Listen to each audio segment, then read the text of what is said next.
everybody. My name is Julieta Puga. Thank you for being here today. According to the World Population History webpage, it would take 1.75 Earths to sustain our current population. If current trends continue with an expected population of 9.5 billion people by 2050, we will reach 3 Earths. However, we only have one. Today, I will talk to you about consumerism and why we should adopt a more responsible way of buying things if we want to preserve our planet. After a good amount of research about consumerism, I have a clearer understanding on the topic that I want to share with you. So first, I'm going to define the problem of consumerism. Second, I will tell you some of the main causes that led to this problem. And third, I will provide you some solutions to tackle this trouble. So let's start first defining this problem. As stated on the webpage Consumerism provided by Investopedia.com, last updated September 16th, consumerism is the idea of increasing consumption to boost the person's welfare and happiness. This means buy more and you will be happier. I agree with the idea that we all need to buy things and goods and services to survive. However, consumerism goes beyond that. We buy things we don't really need. Now, to have a better understanding of the gravity of this matter, let's look at the statistics. According to the webpage, the US tops list of countries fueling the waste crisis provided by Barry's Maplecraft, dated July 2nd, 2019, the United States generates 3 times the global average waste. And I quote, at 773 kilograms per head, the country generates 12% of the global municipal solid waste, approximately 239 million tons, while only accounting for the 4% of the population. Looking at the graphic, there is a tremendous gap between what should be at least the corresponding amount of waste in our country and the reality. We are buying, and therefore wasting, like the earth will sustain our lifestyle forever. The result of all this can be disastrous.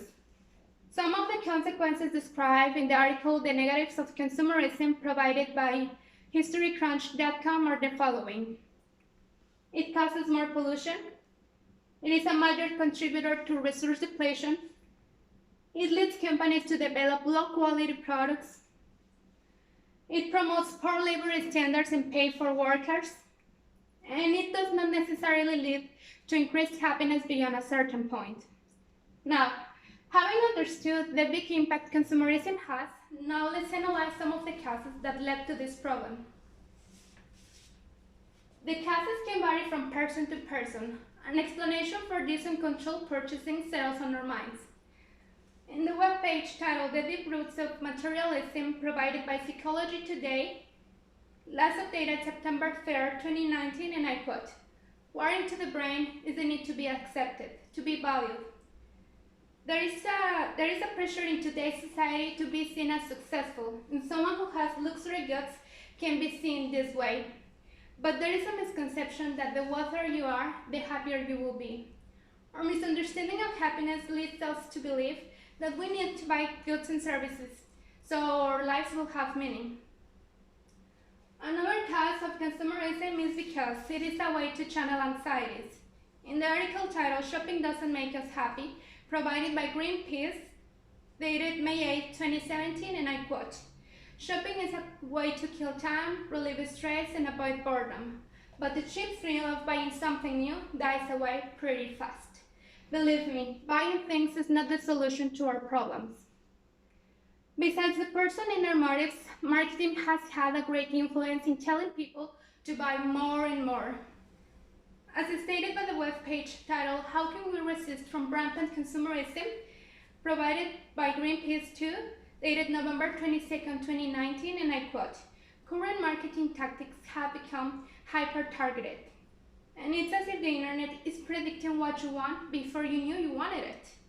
New trends, advertisements, and discounts lead us to buy needless things. Now, having understood the big impact consumerism has, now it's time to do something for our planet, to contribute something good to our planet. So here are some of the solutions that I propose. First, don't buy just because you want it. Ask yourself, what would happen if I don't buy this? If the answer is nothing, then do not buy it.